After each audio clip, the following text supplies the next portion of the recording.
নমস্কাৰ বন্ধুসকল, আশা কৰোঁ আপোনালোক ভালে আছে। তো বহুত দিনৰ মূৰত মোৰ অথৰ্ছ কপিটো আহি গ'ল নিলিমৰ। তো এইটো চাইছে আপোনালোকে অথৰ্ছ কপি অফ নিলিম। কিতাপখন ভালে লাগিছে, ষ্টেণ্ডাৰ্ড আছে ইয়াৰ বাইণ্ডিং আৰু লেমিনেশ্যন, ইনাৰ ফৰ্মেটিং গোটেইখিনি ভালে আছে। চাব আপোনালোকে চাব পাৰিছে যে অলপ ৰিফ্লেকশ্যন টাইপ আহিছে ইয়াত। এইটো কভাৰ লেমিনেশ্যনটো আপোনাৰ গ্লছি লেমিনেশ্যন বুলি কয়।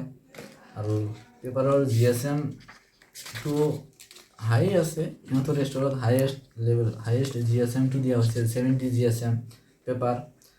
তো ওভাৰঅল বুকটো আপোনাৰ ষ্টেণ্ডাৰ্ডেই আছে, 5/8 চাইজৰ বুকটো আছে। যদি আপোনালোকে কবিতা পঢ়ি ভাল পায় তেনেহ'লে ডিছক্ৰিপশ্যন বক্সটো চেক কৰিব, তাত লিংক পাই যাব। তো সেইটোৱেই, ওভাৰঅল বুকটো ভালে আছে, আপোনালোকে পঢ়িলে ভাল লাগিব। আশা কৰোঁ আপোনালোকে কিনিব আৰু সহায় সহযোগিতা জনাব।